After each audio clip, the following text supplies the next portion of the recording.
Assalamualaikum warahmatullahi wabarakatuh. Alhamdulillahilladzi ahyana ba'dama amatana wa ilaihin nusyur. Asyhadu an la ilaha illallah wahdahu la syarikalah wa asyhadu anna Muhammadan abduhu wa rasuluhu la nabiyya ba'da. Allahumma shalli wa sallim ala sayyidina wa maulana Muhammad wa ala alihi wa ashabihi wa man tabi'ah. Mari kita sama-sama berniat memperpanjang i'tikaf di dalam masjid mulia ini. Dan i'tikaf ini kita isi dengan kegiatan tafaqquh fiddin, memperdalam pengetahuan agama. Kita mulai seraya mengharapkan rahmat ridha dan hidayah Allah dengan sama-sama membaca basmalah. Bismillah. Bapak, Ibu-ibu, hadirin dan hadirat ini rahmati Allah, syukur alhamdulillah kita telah berhasil membuat pilihan terbaik dalam memulai hari ini. Pilihan terbaiknya yaitu melaksanakan salat fardu subuh secara berjamaah di awal waktu dan di masjid. Semoga ini menginspirasikan dan memotivasi kita untuk membuat pilihan-pilihan terbaik di sepanjang hari ini dan di hari-hari berikutnya dari kehidupan kita.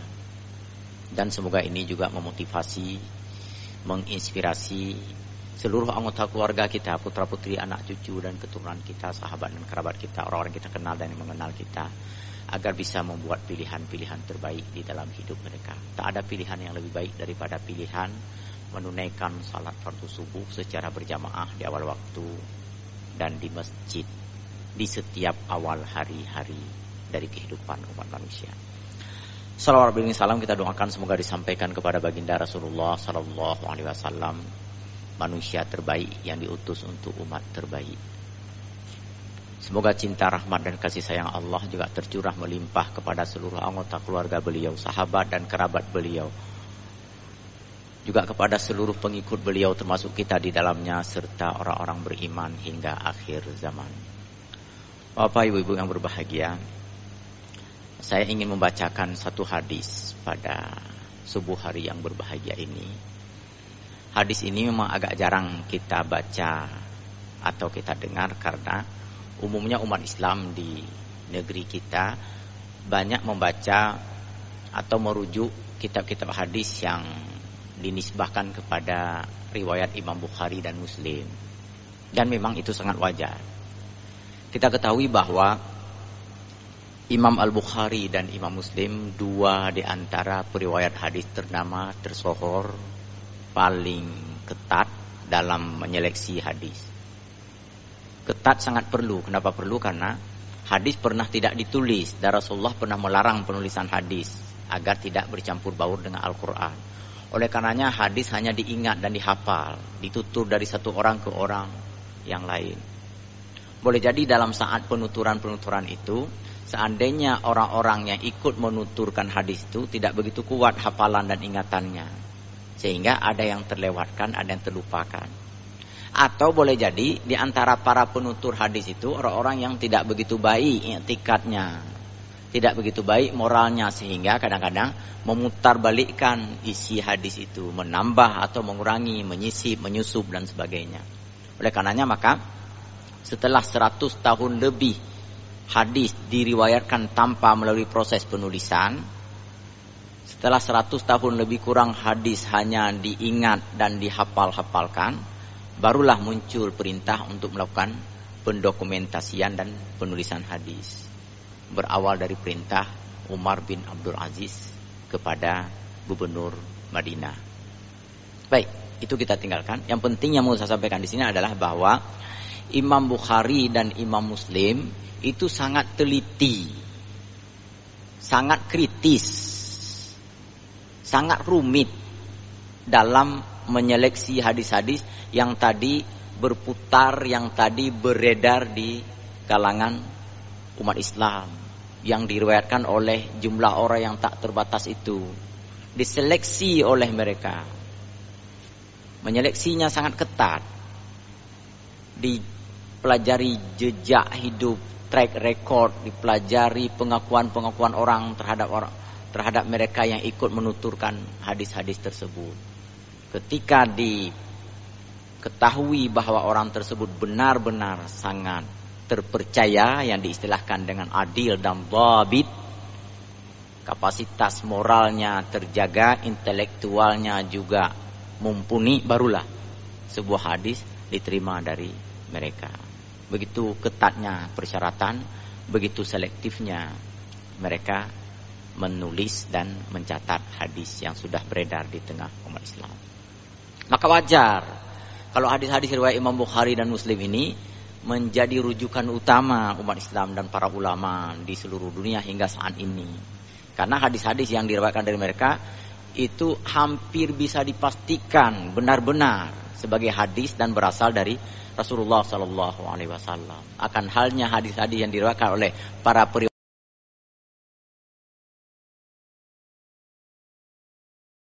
periwayat lain, ada muncul sedikit syakwa sangka, dugaan-dugaan karena kurang begitu ketat di dalam proses penyeleksiannya. Nah, setelah ratusan tahun kemudian, para ulama setelah itu menulis kitab-kitab hadis untuk dipelajari oleh umat, untuk mudah diajarkan kepada umat Islam, kepada para pelajar, kepada para santri, kepada para mahasiswa. Nah, kitab-kitab hadis yang ditulis belakangan ini dinisbahkan kepada Bukhari dan Muslim. Misalnya Al-Lu'lu' wal Marjan. Itu hadis-hadis di dalamnya riwayat Imam Bukhari dan Muslim. Riyadhus Shalihin, Bulughul Maram, Arba'in yang paling populer, kitab Arba'in An-Nawawi, 40 hadis yang diriwayatkan Imam Nawawi. Semuanya hadis riwayat Imam Bukhari dan Imam Muslim. Dalam bahasa Indonesia juga begitu, ada 2000 hadis, ada 303 hadis, ada mutiara hadis, ada apa lagi? Beberapa kumpulan-kumpulan hadis yang di dalamnya semuanya hadis-hadis yang diriwayatkan oleh Imam Bukhari dan Muslim. Maka sangat terkenal kalau kita sebut hadis ini riwayat Imam Bukhari Muslim. Yakin tuh orang mangguk-angguk juga gitu kan. Hadis yang saya baca ini bukan riwayat Imam Bukhari dan Muslim, makanya perlu penjelasan agak panjang sedikit. Diriwayatkan oleh Imam Al-Hakim. Hadisnya begini. Siapa Imam Al-Hakim itu? Nanti. Hadisnya begini. La taqumu sa'atu hatta yu'tamana fihi al-kha'in wa yakhawwanul amin. Kiamat belum akan terjadi sebelum para pengkhianat dianggap pahlawan dan para pahlawan dianggap pengkhianat. Waktu saya belajar hadis ini dulu 30 tahun yang lalu, agak susah saya pahami. Masa iya ya ada pahlawan dianggap pengkhianat? Waktu itu yang kita kenal pahlawan itu Teku Umar, Imam Bonjol, Pangeran Diponegoro, Cuk Nyakdin. Masa pahlawan dianggap pengkhianat? Kan nggak mungkin. Sebaliknya, para pengkhianat dianggap pahlawan. Akan ada beberapa pengkhianat, nggak usah saya sebutkan namanya. Masa dipuja-puja seperti pahlawan? Kan nggak mungkin. Seiring dengan beredarnya waktu, berganti situasi, kemudian mulai muncul kecenderungan, kepentingan di dalam hidup manusia. Muncul orang-orang yang di dalam bahasa agama panjang lidah, suka menjilat dan sebagainya. Rupanya iya. Sekarang ini dengan dunia medsos yang 24 jam di tangan kita, yang memiliki HP Android bisa mengakses entah namanya Instagram, entah Telegram, entah gram-gram apa lagi, ada Facebook, ada WA, ada nggak tahu lagi namanya. Pokoknya kita bisa mengakses informasi dan berita, dan juga bisa menyebarkan berita itu kepada orang lain. Udah kayak wartawan semua, nulis semua sekarang ini. Memang hebat sekali sekarang umat yang hidup di akhir zaman ini. Semua menjadi penulis gitu. Entah ada yang baca, entah enggak yang kita tulis. Yang penting ketika kita masuk ke dalam dunia media sosial itu, ikut menulis, ikut mengomentari, ikut menyebarkan, maka tanpa kita sadari, di situ terjadi pemutarbalikan fakta. Yang A bisa menjadi B, yang B bisa menjadi A. Ketika sumber-sumber informasi yang kita akses, yang kita terima, belum tentu dari sumber yang benar, yang dapat terpercaya. Ketika sumber itu mengelu-elukan, memuja-muja, menghormati, mencitra baikkan seseorang, kita ikut memuja-muja, mencitra baikkan, mengelu-elukan. Padahal entah siapa dulunya. Boleh jadi kita kenal dulunya, pernah menjadi pimpinan misalnya, pernah menjadi penguasa di tempat-tempat dalam batas-batas tertentu. Ketika jadi penguasa begitu zalimnya, Begitu rakus dan congoknya, semua boh mirah gegoknya mendung misalnya kan. Yang lain nggak dapat. Tetapi seiring dengan bergantinya waktu, dia bisa tampil mempesona. Dia pasang beberapa spanduk dan baliho. Dia tutur kalimat-kalimat pemanis di WA, di Facebook. Selamat, salam, macam-macam salam bahagia. Semoga Anda semua berbahagia hari ini. Saya sangat bahagia ketika melihat Anda sukses hari ini. Mulailah kita tersanjung, mulailah kita terpesona, mulailah kita terpedaya. Lalu kita eluk-elukan dia. Kita anggaplah dia sebagai pahlawan hatiku. Bukan, pahlawan dalam kehidupan. Kenapa? Karena sudah nampak hebatnya, sudah nampak baiknya, sudah nampak simpatinya, sudah nampak empatinya dan sebagainya. Orang tua kita meninggal cepat kali dia innalillahi wa inna ilaihi raji'un, turut berduka cita walaupun aja gitu kan. Tapi kita sudah merasa tersanjung, lalu kita pun ikut membesarkan. Padahal tadi pengkhianat itu, penzalim itu sebelumnya. Di sisi yang lain, ada orang yang memperjuangkan kebajikan, menyerukan kebenaran, ingin menegakkan keadilan. Kalau ada peluang-peluang potensi-potensi penyimpangan di dalam kehidupan, dia ingatkan. Yang kena peringatan ini kan gak suka. Waktu dia gak suka, mulai dia cari-cari kelemahannya. Apa kira-kira? Nyo dengkunyo mitse hanapa tiblah. Diperbesar-besar itu. Ini tengku ini ngomongnya ini suka anjing-anjing. Dibesar-besarkan. Lalu disebarkan kepada semua orang. Lalu beramai-ramai orang pun mencela dan mencerca orang yang tadi mengajak kepada kebajikan dan kepada kebenaran.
Waktu dia nggak suka, mulai dia cari-cari kelemahannya. Apa kira-kira? Nyo dengkunyo mitse hanapa tiblah. Diperbesar-besar itu. Ini tengku ini ngomongnya ini suka anjing-anjing. Dibesar-besarkan. Lalu disebarkan kepada semua orang. Lalu beramai-ramai orang pun.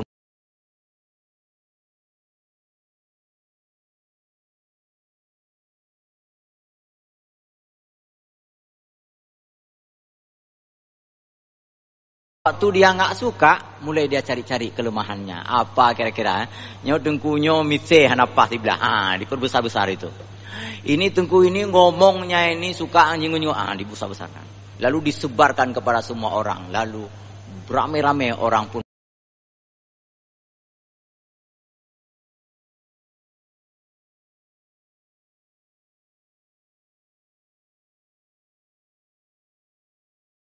Bukhari dan Muslim diteliti kembali 120 lebih kurang 100 tahun lah, 100 tahun kemudian oleh seseorang yang bernama Al-Hakim An-Naisaburi. Bagaimana caranya? Caranya adalah bahwa Bukhari dulu membuat persyaratan menerima hadis itu bagaimana? Harus adil, harus dabit periwayatnya, kemudian tidak bersambung sanadnya, kemudian tidak syad, tidak mengandung illat. Maka Al-Hakim pun mencari itu. Hadis ini mesti diriwayatkan oleh sejumlah periwayat yang bersambung sanadnya, diriwayatkan oleh orang yang adil, diriwayatkan oleh orang yang dabit, kemudian tidak syad, tidak illat. Semua persyaratan yang dibuat oleh Bukhari itu diterapkan. Semua kriteria yang dibuat oleh Imam Muslim itu diikuti oleh Al-Hakim. Tapi tadi Bukhari dan Muslim sudah meninggalkannya. Mereka cari sumber lain. Mereka cek referensi yang berbeda. Kalau tadi disandarkan kepada 5 orang misalnya, yang 1 di antaranya tercela, maka yang 4 dipakai, dicari pada tahapan tertentu, pada tingkatan tertentu dicari opsi lain, alternatif lain. Ada enggak hadis ini diriwayatkan oleh sumber yang berbeda sehingga hadis ini tersambung sanad dan tersambung jajaran periwayatnya dari orang-orang yang dapat dipercaya. Maka ditemukanlah sumber lain bahwa mereka juga ikut meriwayatkan hadis ini dan mereka adalah orang-orang yang terpercaya seperti terpercayanya orang-orang yang dipilih oleh Imam Bukhari dan Imam Muslim. Makanya Al-Hakim menamakan kitabnya itu dengan nama Al-Mustadrak. Al-Mustadrak itu menemukan kembali, artinya menyaring kembali hadis-hadis yang ada. Sekali lagi, hadis ini sahih, dapat terpercaya, benar-benar berasal dari Rasulullah sallallahu alaihi wasallam. Tentang apa? Tentang bahwa di akhir zaman akan terjadi pemutarbalikan fakta di mana pahlawan akan dianggap pengkhianat dan para pengkhianat akan dipuja-puja sebagai pahlawan. Baliho dipasang besar-besar, disembah-sembah, diagung-agungkan, dimuliakan. Hanjib tepeng bacul, bahkan hanjib membayang siapapun yang mencoba mengkritisinya maka akan berhadapan dengan kekuasaan-kekuasaan tertentu. Ini ganasnya, ini kejamnya kehidupan di akhir zaman, Bapak Ibu berbahagia. Lebih-lebih lagi ada teori di akhir zaman ini, Pak. Ini teori ini baru, ini dulu nggak ada dulu nggak ada, 100 tahun yang lalu nggak ada. Apa itu? Post-truth namanya. Apa itu post-truth? Post-truth itu adalah ketika seseorang mengatakan itu benar-benar 1000 orang, 100.000, sejuta orang mengatakan benar, maka yang salah pun menjadi benar. Kenapa? Karena sudah sejuta orang mengatakan benar. Maka orang-orang yang hidup di era milenial ini, anak-anak kita, Bapak Ibu, ketika ingin memilih sebuah produk atau membelinya atau mengikuti sebuah kelompok, dia lihat sudah berapa ratingnya, kan?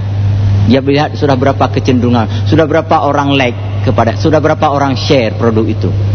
Dibeli. Jadi dibelinya sebuah produk sekarang bukan lagi karena produk itu berkualitas, bukan dipelajari produknya terbuat dari apa, produknya apa manfaatnya, bukan lagi. Begitu ada produk yang sudah dibeli oleh sejuta orang, dia ikut juga beli walaupun manfaatnya nggak jelas. Nyo ibarat dah buka kedai kopi, dah undang gop titik uro. Anak payah baju ada. Pedang Honda, pedang motor bak leng kedai kopi, begitu ditengok oleh anak-anak kita, anak milenial, oh kedai kopi itu laris. Oh kedai kopi nyansang mangat. Lalu berhentilah orang. 3 orang aja udah cukup. 3 hari saja itu udah cukup kedai kopi mengundang kawan-kawannya, parkir mobil sebanyak-banyaknya di depan dia, ditengok oleh anak-anak milenial. Oh memang kedai kopi itu penuh orang selalu. Padahal wai aduk naik ablo. Lalu terpengaruhlah orang-orang lain. Ini post-truth namanya. Makanya di dalam riwayat lain juga disebutkan yakzibu wa yukzabu, yuhibbu ay yakziba wa yukzab. Di akhir zaman nanti orang suka bohong. Dan yang aneh lagi suka dibohongi. Ini aneh sekali ini kan. Suka bohong dan suka dibohongi. Bapak Ibu, di masa-masa kita kecil dulu ini, yang sebaya-sebaya saya. Ini dapat alfian, sebaya-sebaya saya dulu. Itu kalau di masa-masa kita kecil itu kan, kalau ada kebohongan itu sangat tercela. Sekali aja bohong itu hendak tujuh pada muka dan oleh kita sembunyi tak je terus anu cucu baik itu pula kau kan, sembunyi betul-betul kalau kita berbohong, kalau ketahuan bohongnya kan. Sekarang orang mau ngomong 11T, ngomong 2T, ngomong sekian T, baru ngomong orangnya hehehe kim lo kan, nggak ada lagi malu kan setelah berbohong. Udah suka berbohong. Tetapi yang lebih aneh lagi kata Rasulullah adalah suka dibohongi. Ini aneh betul nih di zaman sekarang nih. Memang betul-betul sudah berada di zaman kita. Kemarin ada yang nanya saya, Ustaz, masa ada orang yang suka dibohong? Iya ada.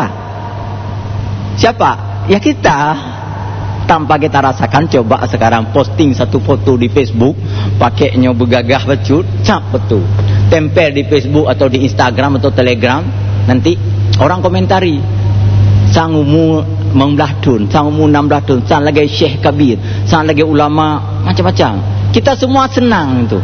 Padahal orang yang komen itu bohong semua. Mana mungkin kita kayak 16 tahun, umur dah 61 tahun sih? Mana mungkin kita kayak syekh kabir, kita memang orang-orang rendahan begini, orang biasa-biasa saja. Tapi kita senang kemarin malam, berbunga-bunga hati kita. Bahkan dibohongi, kan? Udah senang kita dibohongi, kan? Baca Quran, ngaji, nyanyi, begitu juga. Makanya di kota-kota besar itu memang difasilitasi untuk om-om yang banyak duit, untuk bos-bos, untuk para pejabat eselon 2 kan, untuk yang kaya-kaya difasilitasi untuk nyanyi di karaoke. Nyancu Pak, suaranya lebih enak kita dengar suara kucing mengeong daripada suara dia menyanyi. Coba bayangkan kayak mana suaranya. Tetapi dipuja-puji oleh pemilik karaoke itu. Apalagi ada para pelayannya, ada pramurianya. Oh, bagus sekali suaranya. Oh, itu titik malam ngejak kenang. Senang dibohongi. Padahal memang nggak jelek, memang nggak bagus suaranya, tapi karena dibilang bagus, senang sekali dia. Padahal dia sendiri tahu suaranya nggak bagus, tapi karena dibilang bagus, ini. Di dunia medsos, di WA, di Facebook, begitulah kejadian-kejadian sekarang. Si A komentar mantul, begitu kan, mantap betul, luar biasa, masya Allah, tabarakallah, senang minta ampun kita karena bilang-bilang mantap, mantul. Padahal yang kita bilang itu biasa-biasa saja. Nah, inilah yakzib wa yukzab. Yakzab wa yukzab, au yukzab, yuhibbu ay yakzab, au yukzab, gitu. Suka bohong, suka dibohongi. Suka bohong, suka dibohongi. Nah, inilah era post-truth. Baik Ibu, lalu apa yang harus kita sikapi? Bagaimana menyikapi semua ini? Apakah kita harus melawan arus? Apakah kita harus frontal melawan? Itu bukan pahlawan itu pembohong, itu pengkhianat. Jangan naikkan billboard di sini. Saya rusak nanti, saya bikin mural apa namanya. Apa kita harus melakukan itu? Enggak bisa. Orang sudah melakukan mendesain merekayasa keadaan untuk saling memuja satu sama lain. Begitu kuatnya telah dibangun rekayasa itu, sehingga bagaimanapun kritikan kita akan mental. Dan bahkan yang mengkritisi, ya seperti tadi, yang mendakwah kebenaran akan disisih dari kehidupan. Oleh karenanya maka yang bisa kita lakukan ada dua di sini. Yang pertama adalah kita ikuti satu di antara perintah Allah di dalam Al-Quran, surah Al-Isra ayat 36. Bismillahirrahmanirrahim. Wala taqfu ma laysa laka bihi ilmun. Inna sam'a wal basara wal fuada kullu ulaika kana mas'ula. Jangan kamu ikut-ikutan untuk sesuatu yang kamu tidak memiliki pengetahuan persis tentang masalah itu. Jangan ikut-ikutan untuk sesuatu yang kamu tidak tahu persis tentang hal itu. Ketika si A memuja si B, persis nggak kita tahu bahwa si B itu dipuja atas dasar apa? Tahu nggak kita si B itu benar-benar sebagai orang yang patut dan pantas dipuja? Kalau nggak tahu nggak usah ikut-ikutan. Tapi orang udah muja semua, biar aja orang. Wala tuti aksara man fil ardi yudhilluka an sabilik. Kan? Kalau kita ikut-ikutan, ikut orang ramai, pasti kita akan tersesat kalau kita tidak berbekal pengetahuan di dalamnya. Ini yang pertama. Yang menarik adalah perintah wala taqfu ma laisa laka bihi ilmun tadi. Perintah jangan ikut-ikutan ini disenarai rangkaikan dengan perintah-perintah lain sebelumnya, atau dengan larangan-larangan lain sebelumnya. Dalam surah Al-Isra mulai ayat 22 itu ada perintah menyembah Allah, larangan menduakan Allah. Perintah berbakti kepada orang tua, larangan durhaka kepada orang tua. Perintah menjaga dan memelihara anak, larangan membunuh anak. Wala taqtulu auladakum khasyata imlaq pada ayat setelahnya. Kemudian perintah menjaga harta anak yatim, larangan memakan harta anak yatim. Kemudian larangan membunuh orang lain juga terdapat dalam ayat-ayat sebelumnya. Perintah berlaku baik, larangan pelit, larangan boros, larangan mubazir, dan berujung di ayat 36 ini larangan ikut-ikutan dalam suatu hal yang kita tidak tahu persis hal tersebut. Bapak Ibu berbahagia, ini yang pertama, mensikapi fenomena post-truth, mensikapi fenomena pemutarbalikan fakta, yang putih jadi hitam, yang hitam jadi putih. Maka yang pertama adalah jangan ikut-ikutan. Kalau kita mau komen sesuatu, kita mesti mengetahui dulu mesti punya pengetahuan dulu tentang sesuatu itu, walaupun sedikit, tapi sebanyak mungkin kita tahu, sebaiknya sebanyak mungkin kita ketahui. Baru kita komentar. Makanya telinga kita dua, mata kita dua, lidah kita satu. Tujuannya adalah 2 kali dengar paling kurang, 2 kali nengok, baru sekali komen. Jangan sekali dengar 14 kali komen. Itu ya. Oke, itu yang pertama. Yang kedua juga mengacu dari Al-Quran, ayyuhiqqal haqqa wa yubtilal batila. Kita mesti membenarkan yang benar, Bapak Ibu. Sesuatu yang benar, sesuatu yang dinisbahkan kepada Allah dan Rasulnya, sesuatu yang disandarkan kepada ajaran Islam, itu pasti benar, karena dijamin oleh Allah dan Rasulnya. Kemudian nilai-nilai kebenaran universal, keadilan, kebajikan, kemanusiaan, itu adalah benar, karena diterima oleh semua orang. Kedermawanan, kesantunan, itu adalah benar. Selain perintah Allah juga diterima oleh semua orang. Kejujuran, selain karena perintah Allah juga diterima oleh semua orang. Maka benarkan yang benar itu, yakini kebenaran itu sebagai sebuah kebenaran. Yang ataqidal haqqa haqqan wa yang ataqidal batila batilan. Dan meyakini bahwa kebohongan itu adalah bohong, bahwa kebatilan itu adalah batil, bahwa kezaliman itu adalah zalim. Itulah makna yang ataqidal batila batilan. Maka ketika kita melihat sebuah perilaku yang baik, kita mesti meyakini bahwa itu baik. Dan ketika kita mengetahui ada perilaku buruk, kita membuat i'tikad bahwa itu buruk. Jangan terbalik. Dan jangan biarkan segalanya berlaku tanpa i'tikad kita. Setiap hari kita menemukan peristiwa, setiap hari kita berhadapan dengan kejadian-kejadian. Jangan sampai kejadian itu bla begitu saja di hadapan kita, tanpa sedikit pun mempengaruhi benak kita. Mesti kita ikut campur di dalamnya, walaupun campurnya campur dengan hati, campur dengan i'tikad. Bagaimana ikut campur dengan i'tikad? Begitu ada ulama yang disiksa, kita mesti meyakini bahwa itu perilaku yang salah. Begitu ada orang bertengkar di dalam masjid, memperkarakan persoalan-persoalan sederhana, persoalan, kita mesti meyakini bahwa pertengkaran itu keliru. Begitu ada permusuhan sesama umat Islam, kita mesti meyakini bahwa permusuhan itu keliru. Cuma kita nggak bisa mengklaim mana yang salah, mana yang benar. Yang penting itu adalah keliru. Orang Islam itu tak boleh musuhi sesama umat Islam. Innamal mu'minuna ikhwah. Terlalu banyak musuh sebenarnya bagi umat Islam. Ketika orang-orang memperjuangkan kebenaran, maka kita mesti meyakini bahwa itu ada kebajikan di sana. Ketika orang mencela orang-orang Islam, orang-orang taat, orang saleh lainnya dengan mengatakan ISIS radikalis, kita mesti mengiktikadi bahwa celaan-celaan itu keliru. Itulah ayyahiqqal haqqa wa yubtilal batil. Yuhiqqal haqqa wa yubtilal batil. Ayya'taqidal batila batila wa ya'taqidal haqqa haqqan. Meyakini sesuatu yang baik itu adalah kebajikan, dan meyakini sesuatu yang batil itu adalah kebatilan. Semoga Allah meridai kita, meridai i'tikaf kita, dan semoga Allah memberikan petunjuk, membimbing kita agar kita bisa menghadapi berbagai keterpaparan kehidupan di akhir zaman ini. Lebih kurang saya maaf kepada Allah sama-sama kita mohon ampun. Subhanakallahumma wa bihamdika asyhadu an la ilaha illa anta astaghfiruka wa atubu ilaik. Wassalamualaikum warahmatullahi wabarakatuh.